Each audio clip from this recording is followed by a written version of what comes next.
Hi, everybody. This is Jay Carter back with the Black Lawyers Podcast. We have attorney Lee Merritt, the attorney Lee Merritt, with us. I'm super excited to have him on the podcast. We're going to talk about some trending legal stories, how he became the great Black attorney that he is, his upcoming campaign, and also just some criminal justice reform stories and news headlines that he's been a part of. So with that being said, Lee, thank you for joining us today. Jay, thank you so much for having me. Yes. So there's so much going on in the world, and what I love about the Black Lawyers Podcast, it's all Black everything. We only talk about Black stuff. We're rooting for everyone Black. That's our focus. And so one of the stories, and I'm sure you've already seen it probably a million times, that has been trending is the whole Nicki Minaj, tweet about, what she was told, literally hearsay. A cousin said that someone had an adverse effect to the vaccine. And so now, you have the White House in uproar, you have the CDC in uproar. I get it. She's human, and maybe she feels like she should just be able to say whatever she wants on her social media pages. But at the same time, she does have a very large following, and people are already hesitant, right, to take the vaccine. What are your thoughts on how she made the statement and how she's tried to, at least somewhat, retract it? I think government and media is taking this moment as an opportunity to continue to push for vaccination awareness. And I think that's sort of a smart thing to do at the moment. I don't like them doing it at the expense of a Black woman. I've had beef with Nicki Minaj for her using her extraordinarily large and influential platform, and what do they call them, barbs? Yes, the barbs. Yeah. Who protested the CDC, by the way? Right. With their crazy selves. Yeah. And so I've had barbs after me because, really? Because I was critical of Nicki Minaj and her use of that platform to attack one of my clients. And so, I understand that she can be reckless with that. And, I would like to see her do better. But, what I'm really concerned about is the misinformation that gets out in dealing with a legitimate Black fear or concern about receiving the vaccination. I applaud that, the Black community who have gone out of their way to follow social distancing guidelines, CDC guidelines as a whole. The infection rate among African Americans is lower than anticipated because of those safety precautions that our community is taking in large part. However, there is some reluctance to take the vaccine, and it's tied to misinformation, like what we saw the sister putting out, but it's also tied to a long history of abuse and neglect by the medical community in America. So there's some legitimacy tied to it. I've heard strange stories that I choose not to share about the vaccine. Well, I always think of, the only thing that really comes to mind is like the Tuskegee Airmen, because that was like a legitimate thing where I think they were testing syphilis and some other things. So that's probably the one that I'm sure there's some others, but that's the biggest one that comes to mind. So I know there's stories like that. And so in our community, there's just this hesitancy. But then I always laugh and say, most of you guys have taken the flu vaccine. You don't even know what's in that. And that's only 66%, like 66% effective. So it'd be different if you're just like, okay, I've never taken that vaccine ever. So it's also strange to see Nicki so reticent about it when she's, brags about the surgeries that she's had done to her body, all with very high risk surgeries for cosmetic purposes. And you're scared of the vaccine. Well, and I could be wrong, but I think the last time I checked on this trending story, she had said she did some, everybody says they do their own research, that she had done some additional research, and that, she was strongly considering going ahead and taking the vaccine. And a big reason why she has to is in the industry, right? That's part of the reason why she couldn't go to the Met Gala. You have to be vaccinated. So at some point, we are moving towards, if you want to participate in certain things, you're going to have to be vaccinated. So I just saw a news release this morning that international travel is now going to be requiring vaccines. And so, yeah, I for an saw that artist like too. her, who wants to the extent that she travels commercial, there's going to be a Right, vaccination requirement. So, right. Maybe she'll fly private in the interim. Yes, yes. So yes. So, that story, was trending. Like I said, I think the biggest thing is just that I just always have this fear of misinformation. Like, God knows we have enough misinformation out here. Please don't add, please don't add, to the right. list, obviously. Um, Another trending story, and it's kind of tied, these are kind of tied together. So I know Aaliyah has been brought back in the spotlight for two reasons. One, a week ago, her music was finally released to streaming platforms. I think you could only Mm. get like her first album. So it's very strange. Her uncle, whatever, owns like the rights. I still don't understand how he got the ownership of her masters. But he's been in this long, like 25-year battle with the record labels and how it would be released to streaming platforms. So I think that's interesting that finally fans can listen to her music. But she also has been brought up in the last 2 weeks because of the R. Kelly case. Hmm. And there, several witnesses, obviously we won't go through the rabbit hole of witnesses, but overall, the prosecution is presenting their witnesses to support their, I think, their the human trafficking violation, the assault violations and things like that. And one of the things that, and again, it just doesn't make as good, of a story, but a lot of transcripts that are starting to be revealed from those witnesses, a lot of the witnesses are being impeached.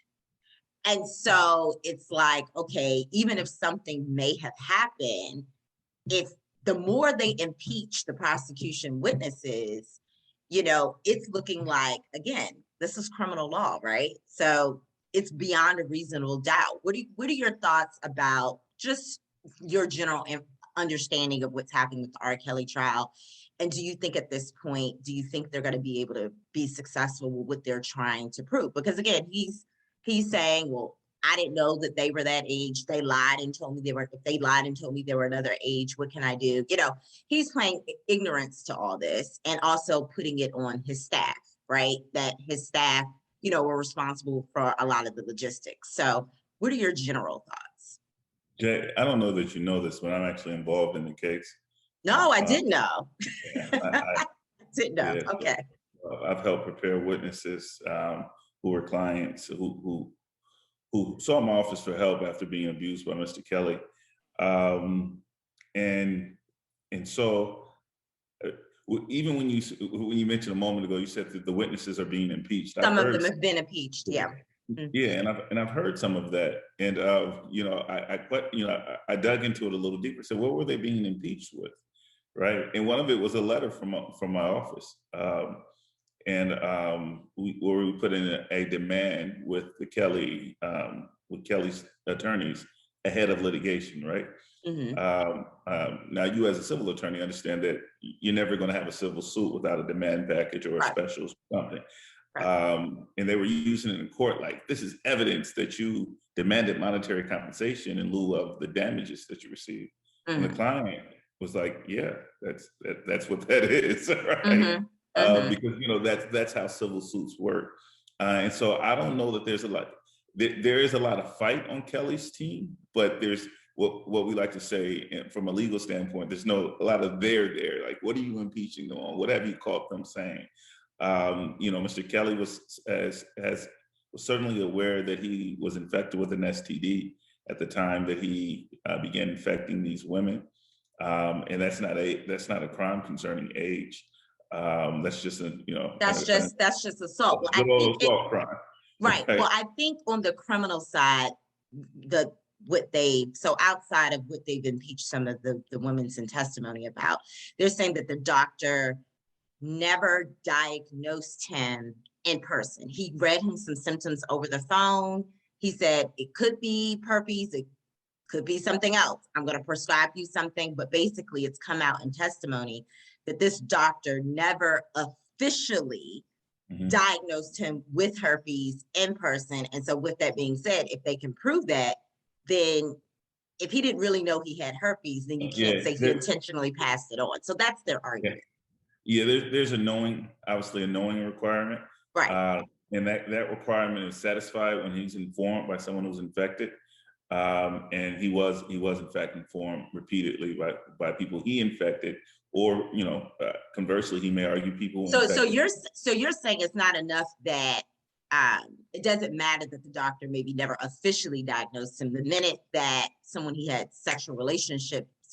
relations with told him, that was enough to satisfy the knowing part. It would have been enough if the doctor said, "I in fact told him."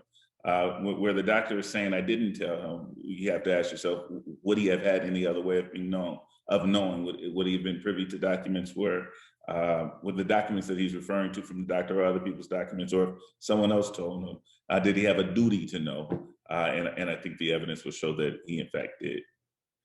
Well, it like I said, it's a very interesting case. It's many layers. My last episode 4, I break down that, he's looking at 3 different cases. The state case, he's got 2, state case, he's got 2 federal cases. So there are a lot of cases that he, this is not, even with however this ends, he has a very long journey ahead of him. And so, like you said, his team is going to do what needs to be done. Like you said, they're going to put up a vigorous fight. But I definitely think my mom has this saying that, if enough people say something, there's got to be a line there somewhere, kind of like, it's different when it's just one person here and there. But after this, it can't be everybody. Right. Can't be No, lying. yeah. And so it's just difficult. Yeah, I'm one to point out that the American jurisprudence, the American legal system, it's all irreparably violent towards Black men specifically, Black people in general. That the courts are biased, the laws are biased, the application of the same are biased. That ain't R. Kelly's problem. R. Kelly's problem is R. Kelly. And I think that's what the case is going to demonstrate. Ultimately show. Well, we shall see, and we're going to stay very close watch on that particular case. Now we just want to jump into your specific journey of becoming a Black attorney. Few questions here. Why did you choose to go to law school? Why, of all the things you could have done, why law school?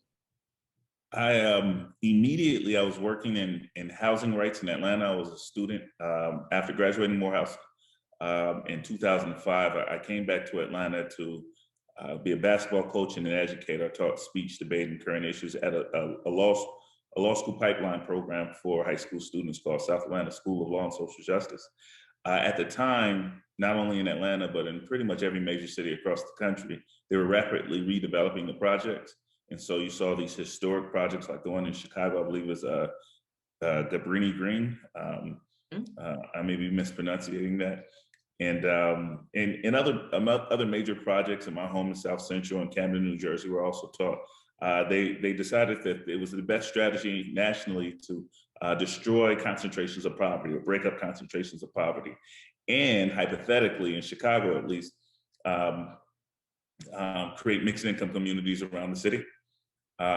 Mixed income communities were proved, or where we may have seen it recently in these nice developments. They have a section that's dedicated to Section 8, so that with the doctors, lawyers, educators, firefighters who are moving into these nice developments, some of the former residents of the projects can also move in as well. It works if for every affordable housing you destroy, you create one somewhere in the city. I think it's actually a good model, the mixed income communities model. How they applied it in Atlanta was that they tore down all the projects, ripped up the city's base for affordable housing, and didn't replace it with any affordable housing units. Families were forced to the outskirts of Atlanta.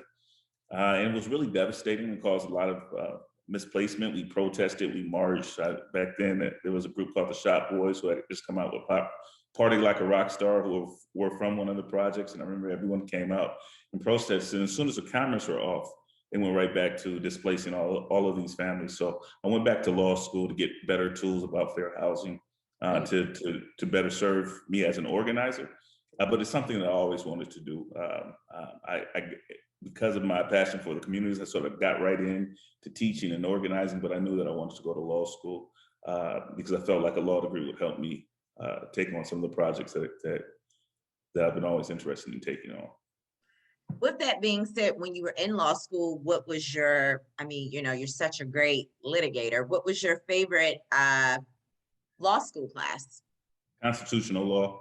I had a Okay. professor at Temple named Green, Professor Green, who, oh man, I don't know how to describe him. He's, one part sort of constitutional genius if you're a nerd and you like to get into the canon and interpretation of the Constitution. The other part, he was a comedian. He was actually hilarious. And so he is called on like CNN and some of the major networks to report on major issues in the Constitution. I encourage you all to look him up, Professor Green out of I Temple. will look him up. I will Yeah, look him up. Yes. but yeah, that Constitution is a weapon, and it's I think it's time that we replace that old document and form a new Constitution, given the realities of the 21st century. Well, But it's funny that you say that because it's like as much as people, whether it be stand your ground, whatever the rule is, right? People like, to have the scala of how results happen, right? In some of these cases, whatever the case may be. And I'm like, but if it's like the chicken or the egg. If we just started off with some of these rules are just being applied no matter what, like straight being applied. Like this is what it is. This is the situation. This is the result. Doesn't mean that it's justice, right? Because law is not always justice, but it's going to apply the law, and that's your end result, whether you think it's fair or not. And people struggle with that. And I think sometimes that's why there is this love-hate relationship with the law. And I've always been a big believer that a lot of our struggles, especially in the Black community and how we're treated in our cases and things, if some of the laws were just different, we would have completely different like results in terms of some of things that have happened recently. So I agree. With that being said, you said you went to Temple, correct? You went to Temple. Was there ever a moment at Temple, or maybe even, I'm sure you have probably plenty of examples in your legal career, where you just felt, again, there are not that many Black attorneys, right? Less than 5%. So has there ever been a time either in law school or in your journey where you just felt discriminated against? You felt like maybe if you were a white attorney, maybe they wouldn't have treated you that way. Or if you were a white law student, maybe they wouldn't have responded that way. Does anything come to mind? Yeah, I was one of two Black men in my my law school class. Wow. At Temple, which has a sizable class each year. I'm a young attorney young aspiring attorney from Atlanta. I had coached basketball and things like that, but I also taught at a school for law and social justice, and I had graduated with honors from Morehouse College. Considered myself an academic. The only time I piqued the interest of my peers on campus is when the Breon Society was having a basketball tournament. Wow. Outside of that, no one called me for participation in group projects, and we were organizing teams to tackle a legal question. Now, in a lot of the classes like constitutional law, I earned top marks in the class and got you all recall the distinguished classroom participation award, the DCPs. I received all of those, but among my peers, I was just some big Black athletic guy, Like calling for the basketball, Right. And so, that's the constant reality of predominantly white institutions. I attended Morehouse College for undergrad, and it's probably one of the first places I went to where I felt seen, and it wasn't, there was no big deal that I was 6'3" and over 250 pounds, that's, sometimes Black men are built that way, but it was the first time that I could be seen as. I was freshman class justice there, and then went on to serve on the board of trustees and work with leaders about political issues in the city and on the campus. And was given a chance to contribute to both the city of Atlanta and my campus as a, and as an equal. And we still struggle to do that in predominantly white institutions. Even when I do that in my professional career, I'm seeing it sort of a conflict maker, right? Because Right. I'm learning Black issues in white spaces. They think, well, Right. obviously he wants to cause problems. And so that was true in law school, remains true in my practice, but it is what it is. It is what it is. Well, that's a good segue. Because currently the law profession is, less than 5% Black. It's been that way for a really long time. Like that number really has not moved. And with Black women, it's like 2.5, right? So how do you think we could grow the legal profession with more Black lawyers? Well, I've had a chance to start to talk to Hollywood recently. And I think, to be honest, Hollywood played a huge part of me becoming a lawyer. Being a kid from South Central LA, not really knowing any lawyers in my family, I look for things to aspire to in people like Denzel Washington, who played a young civil rights attorney from Philadelphia in the movie Philadelphia. I looked at people like Nelson Mandela, who was a young civil litigator in South Africa before his journey to the South African presidency. And so I think that we, in our storytelling, in our communities, we can begin to tell some of these stories, these narratives, uplift some of our heroes. Right now, there is a firebrand in the Department of Civil Justice by the name of Kristen Clark. Jay, you've probably worked with her in the past. She's been a civil rights hero of mine, a contemporary, who was recently appointed the head of the Civil Rights Division in the Biden administration. And she's going about that work quietly. We should begin celebrating people like her and some of the work that's being done all over the country. What Attorney General Keith Ellison has been able to do in Minnesota, with what Kwame Raoul is going to be able to do in Chicago, Illinois, and what our sister Letitia James is doing up in New York. I think when we begin to recognize some of the work that's going on and our heroes who are changing America and amplify their work, we're going to get more people going toward the profession. And then we'll also allow young Black professionals like our friend in Atlanta, Chris, why is Chris Stewart? Yes, Chris. Yes. Mm-hmm. When he's building out a practice like he is in Atlanta, and training even young aspiring attorneys, I think if he's getting some of the attention he deserves from it and the resources that come with that attention, and their programs built to receive young Black attorneys, we'll see a consequent growth in our placement in the profession. It's funny that you say that you said like kind of going to Hollywood, like bringing more media attention to this Black legal profession, because when I interviewed Hill Harper for the podcast, he actually said LA Law. Yeah. He was watching LA Law. So it's funny that you say that, because like, take it or leave it, what people see and listen to all the time, that's what permeates them. And what do we want? We're always on our phones, we're always watching TV. So you're right. I think if we put it more there, the next generation coming up, like it'll be cool to be a lawyer, or sexy or interesting to be a lawyer, because not that these other professions aren't cool, like actress, singer, rapper, we have to have all these professions, obviously.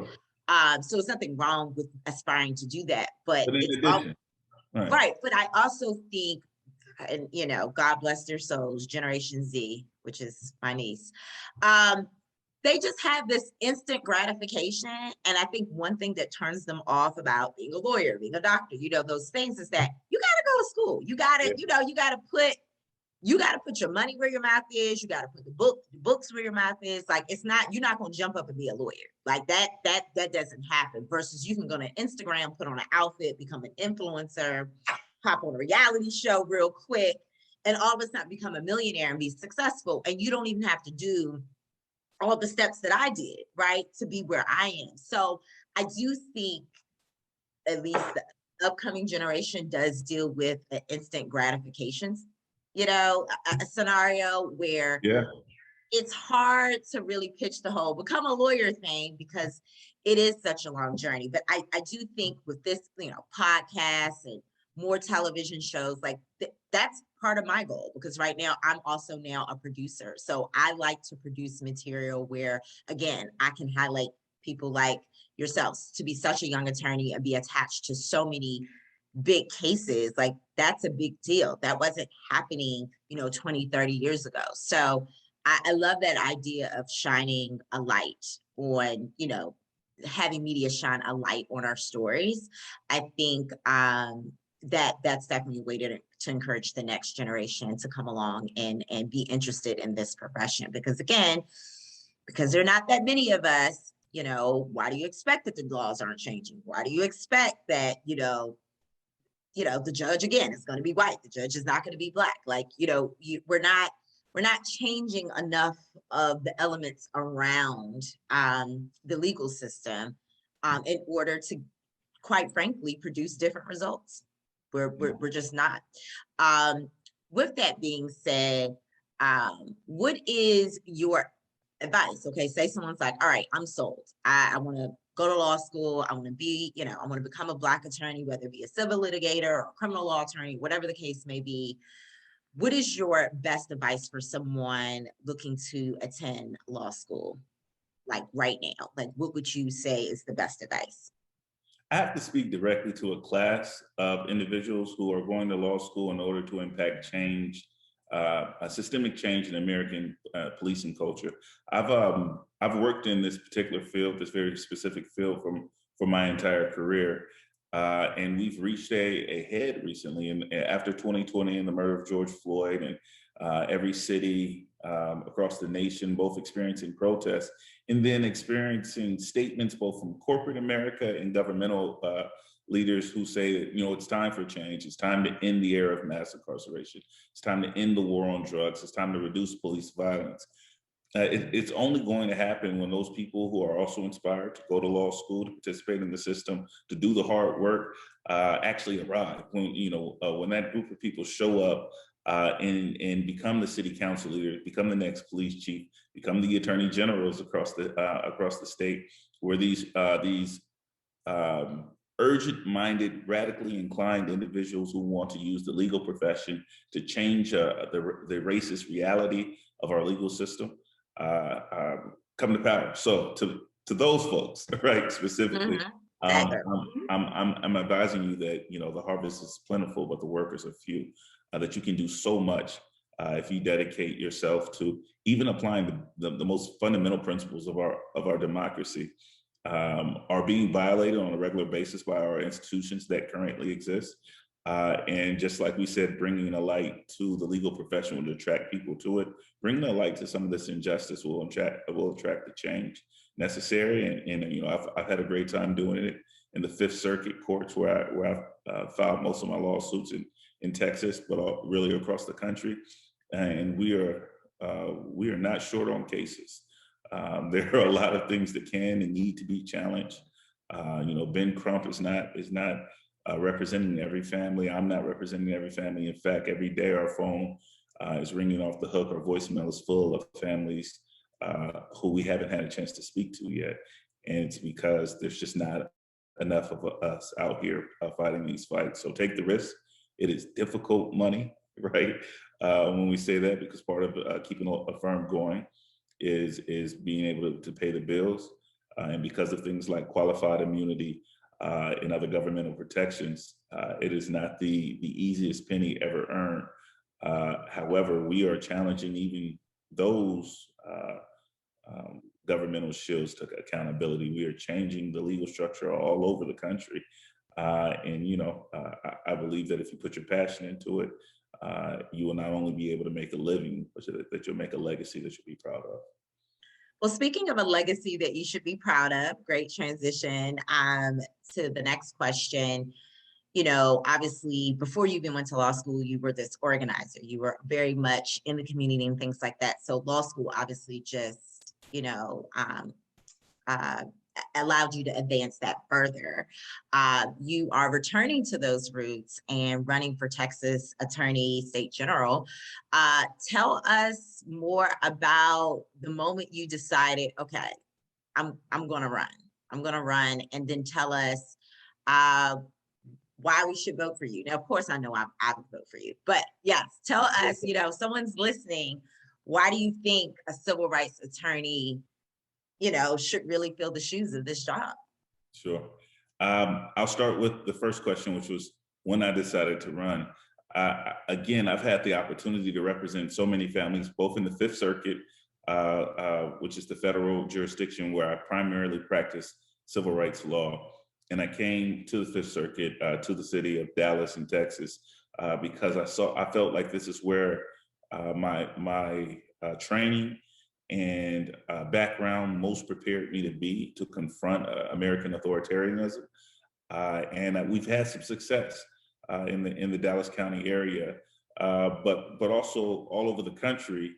I've been able to work with attorney generals to address issues of policing, law enforcement, and criminal justice. In Ahmaud Arbery's case recently, that we were able to see a district attorney, Jackie Johnson, be indicted. We're hoping for the indictment of George Barnhill. That was because an active Attorney General, Republican Attorney General, General Kemp in Georgia, met with Ahmaud Arbery's family, looked over the evidence, saw how she was treated or mistreated by the legal system, and saw that was a violation of the oath of office, and was compelled by the arguments that we presented on her behalf and moved forward with criminal prosecution. We saw something similar when the Attorney General's office was called into play in George Floyd's case, so that the case wasn't handled by Hennepin County alone, but it included an attorney general who's willing to go out and get private attorneys, special prosecutors who brought a new level of professionalism and excellence to the case that I think was behind the conviction of Derek Chauvin and the ongoing conviction of the other officers involved, in prosecution, I should say, of the other officers involved. Working with attorney generals, working with Rob Botna in California there for the family of Sean Matarosa, and some of the AGs earlier that I mentioned, like Tish and Kwame up in Illinois, I found not only could I do this work, but because of the work that we've been able to do representing families across the country, progressive prosecutors were looking to our office for guidance on how to engage various prosecutors and communities. And the one place that we had sort of the most difficulty cracking, when I say cracking, that means getting sides to talk, getting police to speak with organizers and communities, was in Texas, because Ken Paxton, the Attorney General here, thrives off of conflict between police and organizing communities. It serves his benefit as a sort of a right-wing propagandist to highlight the division in the community in order to feed his base.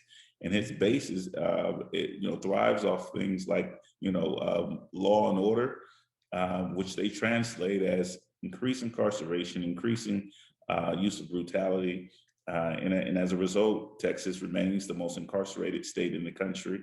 Remains one of the most. It's Texas and then California, right? Texas is the most incarcerated. California is the most violent, and they go back and forth between those two titles. Texas is number 2 for use of improper use of force, and so they're both pretty bad. And in Ken Paxton, the current Attorney General, is vulnerable. He is someone who's been criminally indicted in Collin County, Texas, where I live, for securities fraud. He's someone who is currently under investigation by the bar and who has just underperformed. He failed us during the winter storm and forcing the power agencies to help keep the lights on. He's failing us during the pandemic, suing local school districts to ensure that local leaders can't enforce mask mandates. And this is an office that people are paying attention to, especially as women's rights are currently under fire in Texas. And I was gonna say, we got some y'all have problems. Y'all have a lot going on. I mean, everybody's going through the pandemic, but between the abortion rights, y'all had a storm, and I think y'all recently had was it a hurricane the other week? Yeah, It just seems like yeah, there's a lot going on. yeah. Texas is in need of a lot of help, Yes, and yes. I set up my practice here as a health practice. As one, when I began working here in Texas, they started calling my office the people's lawyer, right? Which is flattering. However, that title belongs to the Attorney General. That is, in fact, the people's lawyer of Texas. And we don't even have a fraction of the budget they have.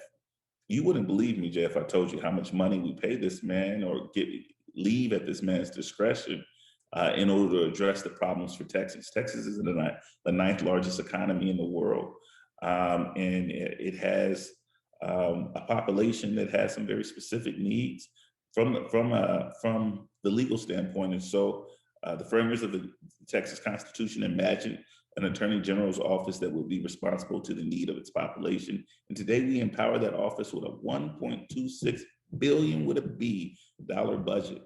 And that office impacts almost every aspect of Texas life, from the power grid to property taxes to schools and child support. And we've left it in the hands of someone who is not only proven corrupt, but also openly hostile to the things that we care about. We started rattling off all the things that are going on in Texas, like the attack on women's reproductive rights and the failure of the power grid. But wait, there's more, right? Texas is also Texas is also Wait, this one.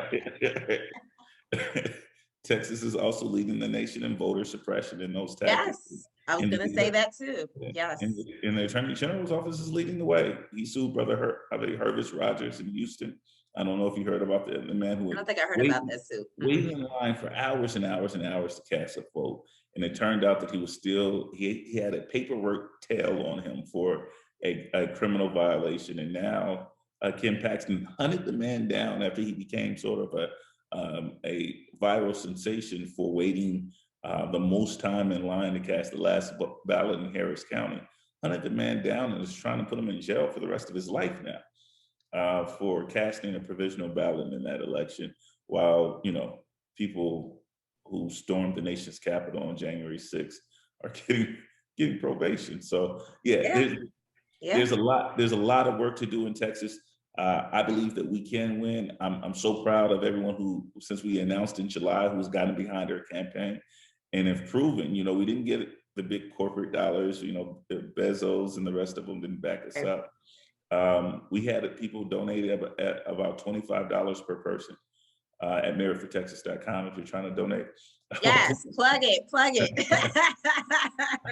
This is what this podcast is for too. I want my people to plug what they're doing. No, I mean, we're already a big supporter of your campaign. We've been plugging it, here and there since July, with the Black Lawyers podcast with Black Lawyers Observe, but also my other organization, Lawyer Base, which highlights young minority attorneys as well. So anything we can do to promote, helping you to fundraise, like you said, I mean, eventually if people that look like you and me don't do it, it's just not going to happen. So it's just like, that's my mantra. My mantra is like, you might as well be the first. It's on us. It's now our responsibility. And I didn't want to leave with the implication that $25 average donation is not enough. At $25 in our average donation, that sounds like a number too small to win in a state like Texas, but we've had over 10,000 people who give at that amount. That means that we are since the time that we've ran, we're the most well-funded campaign in the race. We've outraised all the Republicans and Democratic candidates just by sheer people power. So we do need that to keep up in order, because their friends will see you all writing checks and they'll start writing checks. And we don't mind, the low donations. We take the higher donations, Rob. Right. He's like, we'll take it. We'll take high. You can only give 25, but if you want to give more, yes, if you want to give more, please visit that website. We'll also have that link in the bio of the podcast episode, so people can easily find that. And I love what you said, that you were already kind of named like the people's lawyer already in Texas. And so it was almost like foreshadowing maybe that this was going to come for you. So I think that's awesome. I think if you're going to informally have the title, you might as well officially have the Might as title. well make it Might official. as well officially have it. So I think that's one of the best reasons to close that question out. Like, he's already got the informal title. Vote for him, and let's make it official, and let's, you know, bring real change. You know, bring a face that's gonna actually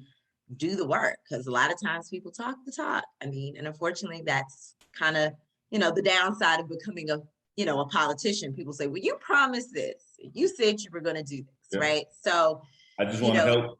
I just want to help amplifying the stuff that I'm already doing. doing. I promise to do what I'm already doing and the more. Exactly. I love that. I love that. So we're going to close out just with some of your quick thoughts on, you know, some cases that are obviously still pending. Obviously, you're a part of a lot of these cases, and then the Black Excellence Moment of the Week.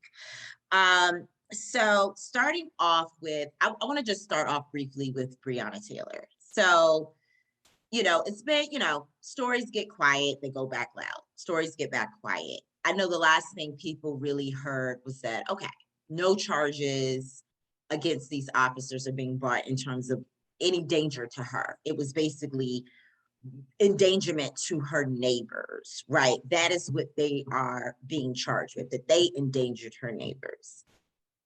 Can you just quickly explain to our audience how you can only focus on someone's neighbors, but exclude them out of that group, even if you're not going to give them any serious charges? Why couldn't she had been at least included in, you know, the lesser charge of endangerment? Why did they leave her out? I think that there's an ongoing and a case that must be acted on for prosecutorial misconduct in that case. We know in that case, the prosecutor was Daniel Cameron, the Attorney General for the state of Kentucky. He made it clear that he did not present to the grand jury an option of indicting the police officers for murder. In fact, he said he presented a group of facts that may have been aligned with some criminal recommendations, but that one of them was not a case for murder. So the grand jury protested that they didn't have an opportunity to pass on any crime within the homicide code, right? Not for, you know, first, second, third.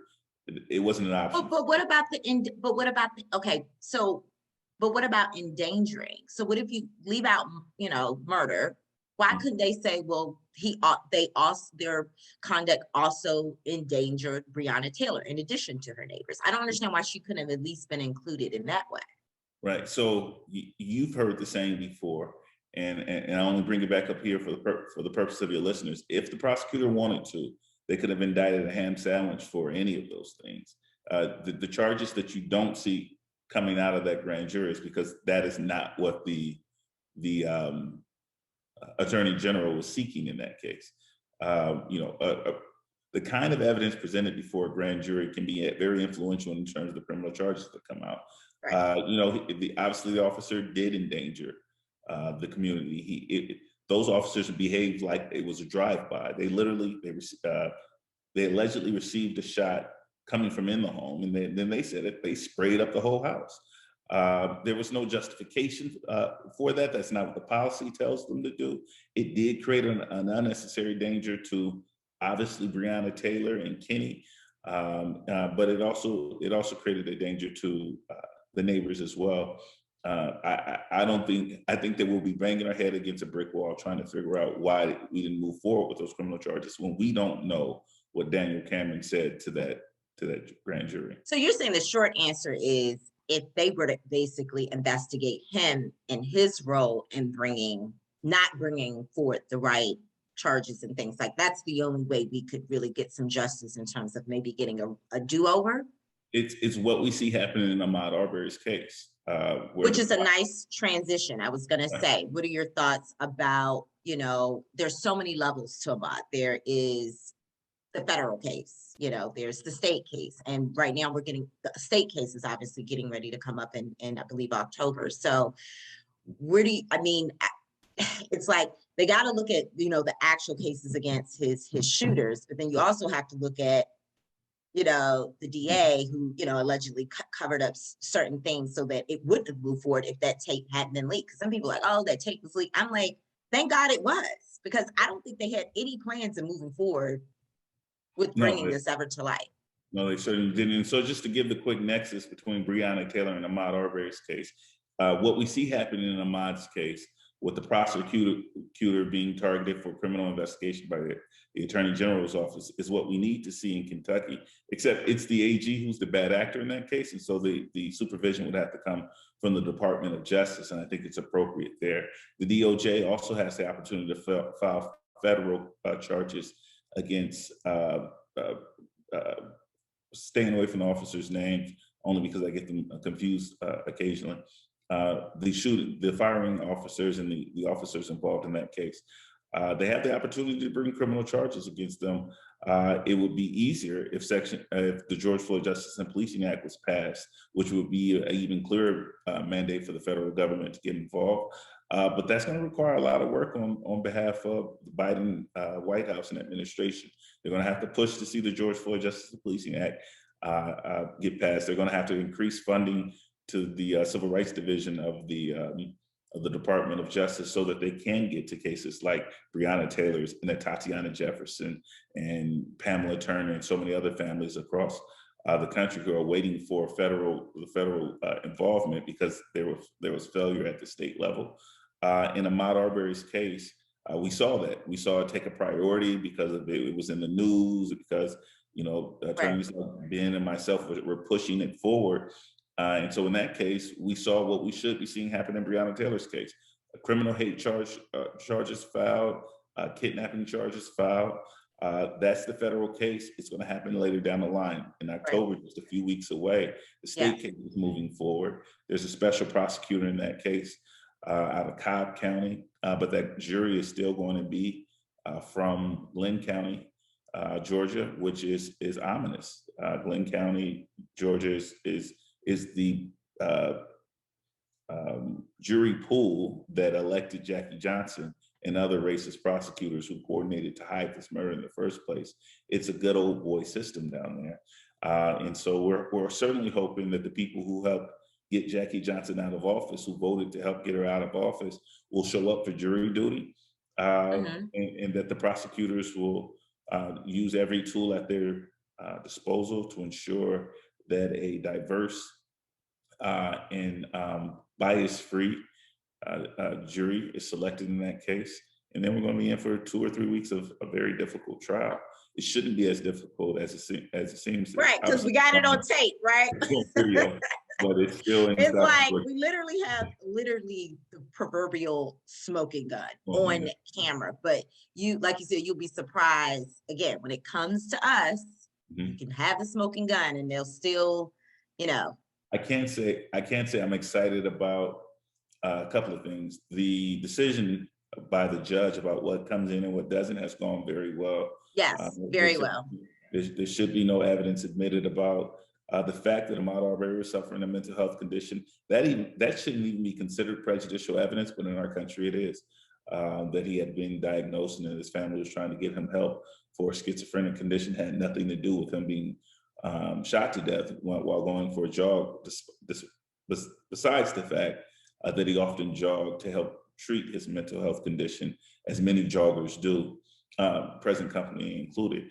And so I'm very happy about that none of his previous incidents of arrest or all that's being left out, which again was always irrelevant. It was always irrelevant. There's no business in this case. He is not on trial.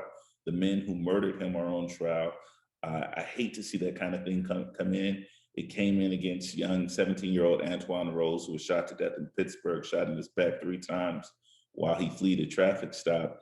And that officer was acquitted because they were successfully able to put Antoine Rose on trial and not the officer who killed him. I'm so glad to see that is not coming in. Though, of course, we're going to need a taint-free jury who hasn't already been exposed to that. Because if you look at the documentary on CBS, or if you look at any of the information in the media, that information has already been well circulated. And so it's going to be difficult. So moving forward for our audience, that, like you said, that is probably the uphill battle at this point. The jury, that we're gonna pray that we have, you know, a diverse jury, a jury that isn't biased. I mean, that is the uphill battle for Yeah, Ahmaud's case moving forward. So we will be yeah. closely watching it. Last but not least, I know you. Jay, we're going to pray. We're going to assert Batson challenges. We're going to ensure that the prosecutor is investigating in terms of their questionnaire and in the process of selecting the jury, that they're doing everything they can to ensure that they have the best jury in addition to prayer. So. Yes, yes, absolutely. And last but not least, I know you've spoken out also on this case because it's been ongoing. A lot of celebrities have also supported it. The Rodney Reed appeal, I know they're literally in the process of making their decision of, you know, should he get another trial? What are your thoughts why has this gone on for so long? Like, I feel like it's been years that they've shown that there was other evidence to show that someone else could have done this. Why is it taking it so long for it to just even get to this point where it could even be possibly reviewed to get a new case? The problem is our system is tied to a desire to validate itself, even despite the evidence. If Rodney Reed is granted a new trial, which he will be, because the overwhelming weight of the evidence and the amount of attention that's on the case, then what does that mean for a death row inmate population that's upward 6,000 people today? I'm sorry, just below 6,000 people on death row today, all of whom should not be there. I honestly think we need to shut down the American death row system, because 1 out of 10 people who have been executed in this country have been proven after they've been put to death to have been actually innocent of the crime that they committed, and 1 out of 10 failure rate is unacceptable for something as final as the death penalty. Rodney Reed's case is falling into the trap of the bureaucracy, all the red tape that exists, so that the evidence can't get before a jury. His case, it will. You know, I've worked with his attorneys over at the Innocence Project. We've worked with the parole board in Texas. We were able to get his execution stayed. The organizing community, his family, who continue to inspire me, have been able to get it stayed. And I was at the last hearing, maybe, I guess it was about a month or two ago now, where they were considering the new evidence of whether or not it should be headed to a trial, waiting for the judge, waiting to hear back from the judge. And I believe that we will get a favorable outcome in that case. Well, that leaves us with the Black Excellence Moment of the Week. Reverend C.C. Jones Davis, who is an advocate, one of the biggest advocates for Julius Jones. If our audience is not familiar with this case, Julius was accused of, you know, killing someone in their driveway.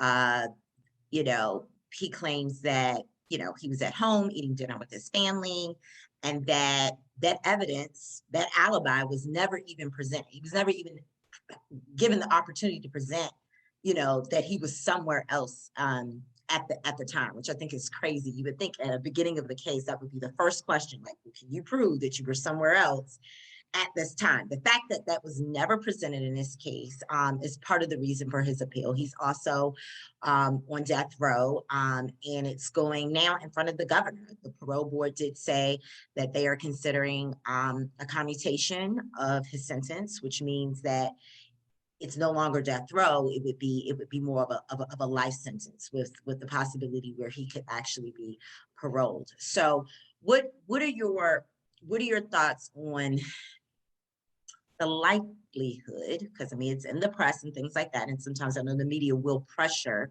individuals to hopefully do the right thing. Do you think the governor, I mean, will go ahead and agree with the parole board? What do you think the chances are at this point?